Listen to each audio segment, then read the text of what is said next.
దీనికి ఎటువంటి ఉద్యోగాలు ఉంటాయి? ఎంబీఏ అయిపోయిన తర్వాత కానీ బీబీఏ అయిపోయిన తర్వాత మేనేజ్మెంట్ కన్సల్టెంట్గా ఉంటుంది, ఇన్వెస్ట్మెంట్ బ్యాంకర్గా, ప్రొడక్ట్ మేనేజర్గా, మార్కెటింగ్ మేనేజర్గా, ఎంటర్ప్రెన్యూర్షిప్ కూడా మీరు సొంతంగా కూడా బిజినెస్ పెట్టుకోవచ్చు. సో దీనికి ప్రధానంగా మనకు ప్లేస్మెంట్స్ ఎట్లా ఉంటాయి, ఏ కంపెనీస్ వస్తాయంటే ఎగ్జాంపుల్ కోసం నేను మీకు చెప్తున్నా, మెకాన్సీ అండ్ కంపెనీ కానీ, బోస్టన్ కన్సల్టింగ్ గ్రూప్ కానీ, బెయిన్ అండ్ సిఓ కానీ, Google, Microsoft, Amazon, Tata, Reliance, Goldman socks, JP Morgan and Morgan Stanley, ఇటువంటి కంపెనీస్ అన్ని కూడా బీబీఏ మరియు ఎంబీఏ గ్రాడ్యుయేట్స్ని మనకి రిక్రూట్మెంట్ అనేది చేసుకుంటూ ఉంటారు.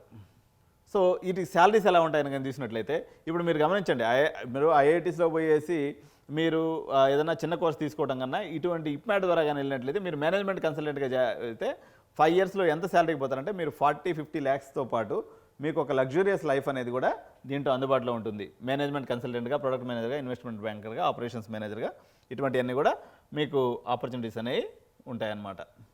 సో ఈ ఇప్మాట్లు మళ్ళీ రకరకాలుగా ఉన్నాయి. ఇప్పుడు ఉదాహరణకి తీసుకున్నప్పుడు ఇప్మాట్ ఇండోర్ అనేది ఒకదాన్ని కండక్ట్ చేస్తుంది, name of the entrance exam ఇది.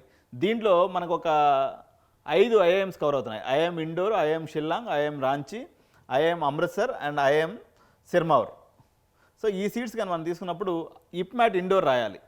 మళ్ళీ ఇప్మాట్ రోహతక్ అని ఇంకోటి ఉందన్నమాట. ఇది రోహతక్ వాళ్ళు ఓన్లీ 198 సీట్స్ ఉన్నాయి, వీళ్ళు సపరేట్ ఎంట్రన్స్ ఎగ్జామ్ పెడుతున్నారు.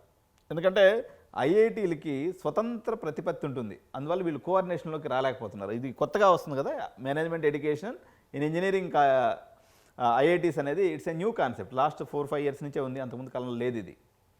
సో జిప్మ్యాట్ అని ఇంకో ఎగ్జామ్ ఉంటుంది, ఇది జమ్మూ అండ్ బోధ్గయాలో మీరు కానీ చేరదలుచుకున్నట్లయితే జిప్మ్యాట్ అనేటువంటి ఎగ్జామ్ రాయాలి. తర్వాత ఐఐఎంకే బిఏఎంఎస్ఏటి కోజికోడ్లో ఒక 120 సీట్స్ ఉన్నాయండి. ఇది కూడా బిఎంఎస్ అనేటువంటి బ్యాచిలర్ ఆఫ్ మేనేజ్మెంట్ సైన్స్ అనేటువంటి పేరుతో ఉంది. ఐఐఎం కోజికోడ్ అనుకున్నట్లయితే ఇది జూన్లో ఎంట్రన్స్ ఎగ్జామ్ అనేది ఉంటుంది. రిమైనింగ్ ఎంట్రన్స్ ఎగ్జామ్స్ కూడా చూశారు కదా, మే, ఏప్రిల్, జనరల్గా ఏప్రిల్ ఎగ్జామ్స్ ఉంటాయి కాబట్టి మోస్ట్లీ ఈ డిసెంబరు నుంచి ఫిబ్రవరి లోపల అప్లికేషన్ డేట్స్ రాగానే ఎవరైతే నేను యూట్యూబ్లో కూడా చెప్తుంటాను, మా పెయిడ్ కస్టమర్స్ ఎవరైతే ఉన్నారో వాళ్ళ వరకు మేమే అప్లికేషన్ ప్రాసెస్ అంతా కూడా చేసి పెట్టేస్తాం.